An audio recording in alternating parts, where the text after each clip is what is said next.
والذین هم لأماناتہم وعہدہم راعون.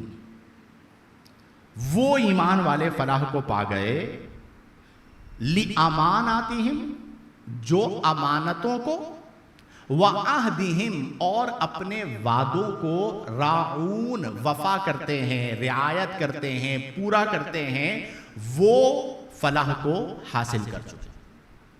امانت چاہے رب کی ہو چاہے بندے کی،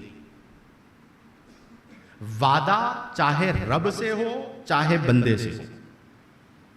حکم شرع یہ ہے کہ اگر امانت رکھی گئی ہے، چاہے وہ کوئی مال ہے چاہے وہ کوئی راز ہے، آپ پر واجب ہے کہ آپ اس امانت کو ادا کریں.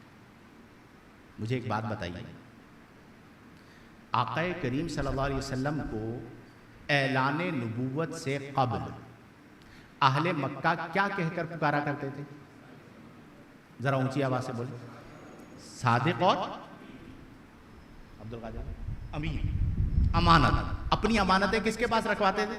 رسول اللہ صلی اللہ علیہ وسلم کے پاس.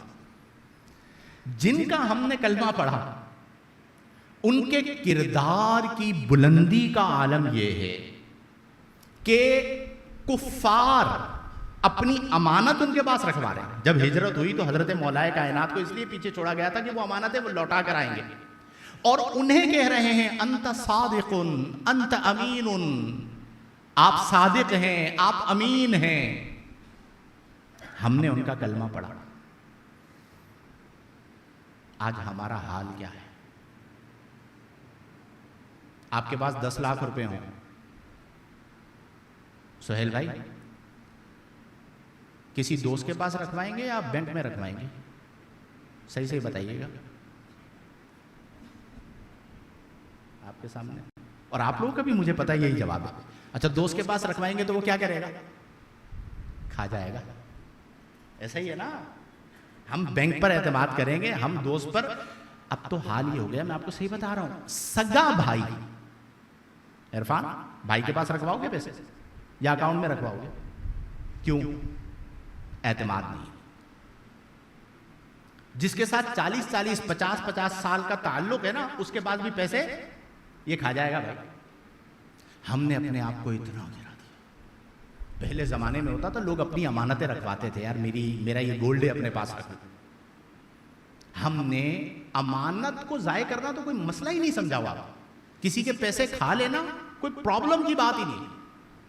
اچھا اسی طرح اگر کوئی وعدہ کرے دو بندوں کے درمیان میں کہ میں آپ سے وعدہ کرتا ہوں کہ آپ کو 10 دن بعد پیمنٹ مل جائے گی، ایک آپشن یہ. اور دوسرا آپشن یہ ہو کہ اسے کورٹ میں لے جا کے اسٹامپ کروانا ہو کہ نہیں مجھے لکھ کر دو جج کے سامنے یا پیشکار کے سامنے. تو آپ کیا صرف اس کی زبان پر اعتماد کریں گے یا اس سے اسٹامپ لکھوائیں گے؟ آج کے دور میں کیوں؟ آپ کو پتا ہے یہ زبان سے مکر جائے گا، یعنی اس کی زبان کا اعتبار ہی نہیں. ہم مسلمان ہیں، ہمارا رب فرما رہا ہے والذین هم لاماناتہم وعہدہم راعون، جو امانتوں اور وعدوں کی رعایت کرنے والے مومنین ہیں وہ فلاح کو پا گئے. اس کے لیے کردار کی بلندی چاہیے. اچھا ایک تو یہ امانت ہے نا. ایک امانت کیا ہے؟ آپ کے پاس کسی کی بات امانت ہے. المجالس بالامانہ. میرے ساتھ 4 لوگ بیٹھے، میں نے ان 4 لوگوں سے 1 گھنٹہ گفتگو کی، ٹھیک ہے. اب یہ جو مجلس ہے نا 4 افراد کی جن سے میں 1 گھنٹے تک بات کرتا رہا، المجالس بالامانہ، یہ مجلس بھی امانت.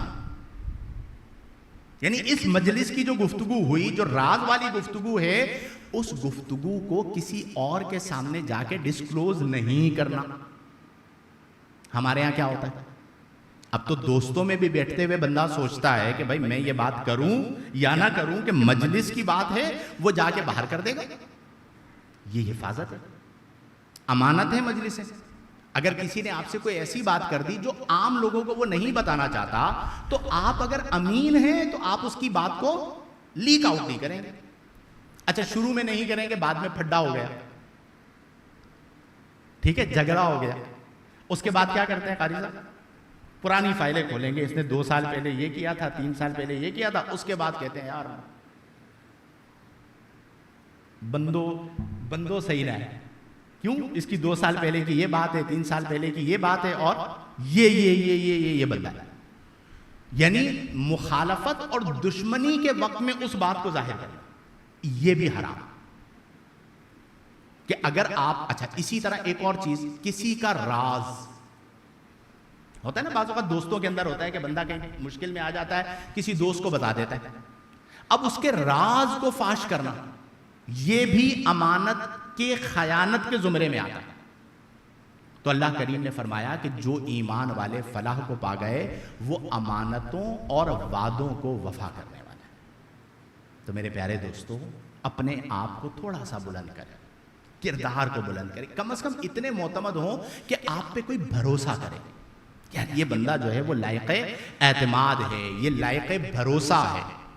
ہمارے ہاں تو اب حال یہ ہو گیا کہ بزنس کے اندر، جہاں پہ ٹوٹل بزنس کس پہ چل رہا ہوتا ہے؟ اعتماد. خریدنے والا بیچنے والے پر اعتماد کر رہا ہوتا ہے، بیچنے والا جس سے مال لے کر آتا ہے اس پر اعتماد کر رہا ہوتا ہے. اب بزنس ہمارے ہاں کیوں مشکل ہو گیا ہے؟ اعتماد ختم ہو گیا، صدق ختم ہو گیا، امانت ختم ہو گئی، تو پھر زندگی مشکل ہو گئی. تو اللہ کریم نے فرمایا والذین هم لاماناتہم وعہدہم راعون، امانتوں کی رعایت کرنے والے.